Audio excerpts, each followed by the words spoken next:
little wheel at the top of that pole is called a trolley wheel, and that's why we're often referred to as trolley cars.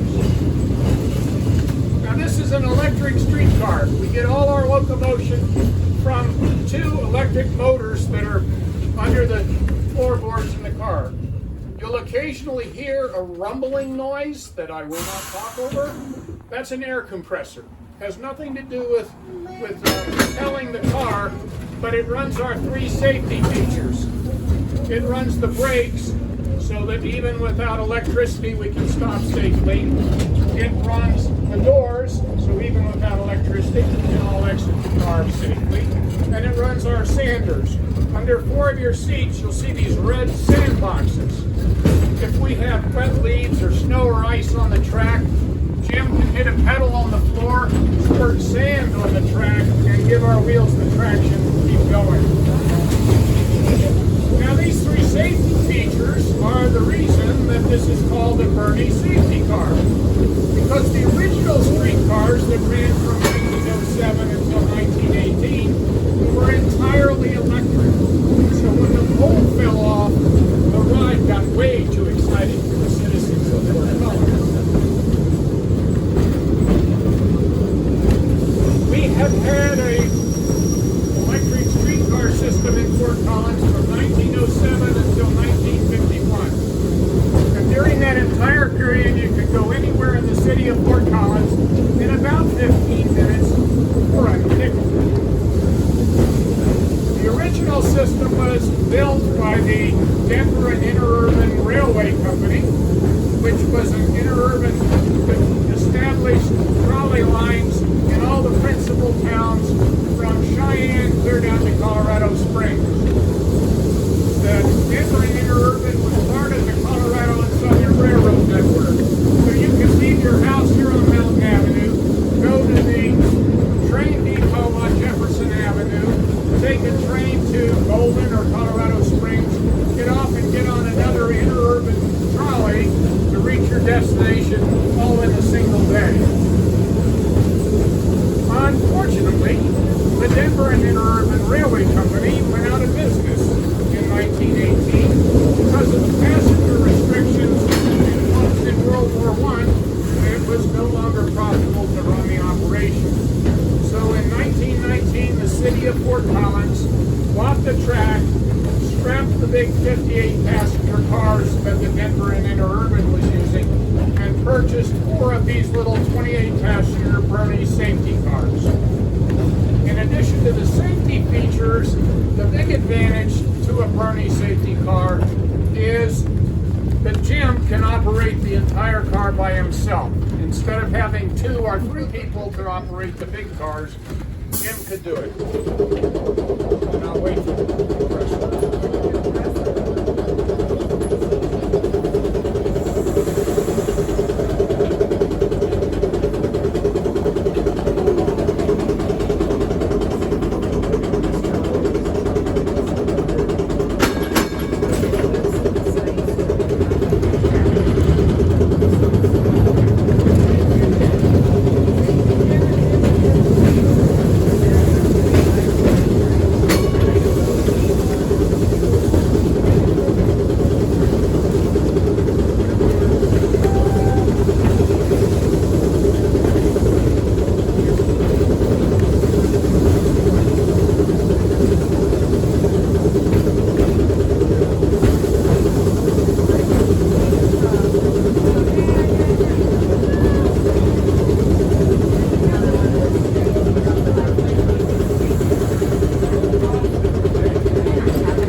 telephone and lived along a streetcar route, you could call up your corner grocery store, like this one on this corner, which was originally a grocery store and is now a Chinese medicine shop that was attacked by a drunk driver a month ago.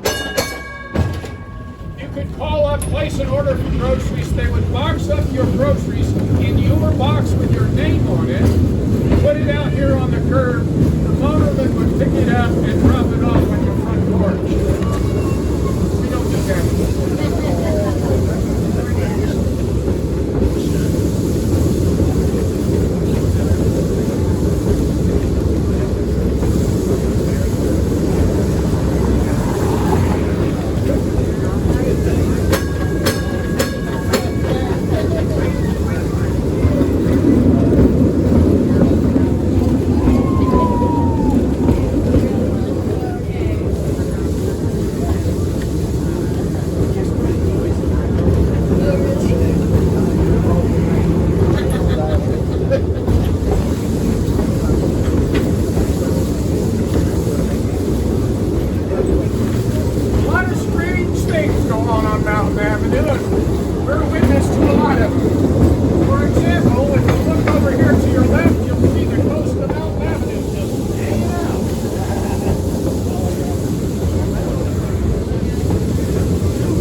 Is the Franklin Avery house.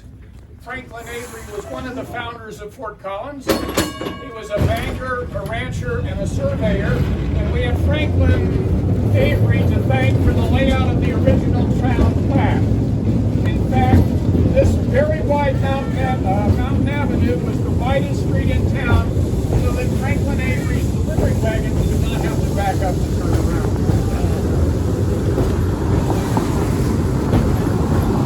We're now at the House Street end of the line. Originally, the line would have gone clear down to College Avenue, where you would have transferred to another trolley to go down Mountain Avenue, Pitkin Street, back up Peterson and Whitney Street to Jefferson Avenue and take the whole loop. However, you're welcome to get off, go into town, get an ice cream or do some shopping. Our last run from here back to City Park will be at about 4:30. If this little white sign is gone, that means we have too. And you all have to walk back to City Park. With us today, Fort Collins Municipal Railway. I do want to remind you that the operation and maintenance of Car 21 and Car 25 and all the restoration work we do on the line is done entirely by volunteers. So if you enjoyed your ride today, we'd appreciate a contribution. We do pay a rather hefty electric bill every summer for the privilege of driving this streetcar. And we don't get any financial support from the federal government, the state of Colorado, or the city of Fort Collins. I also want to invite you all to step into our historic depot, take a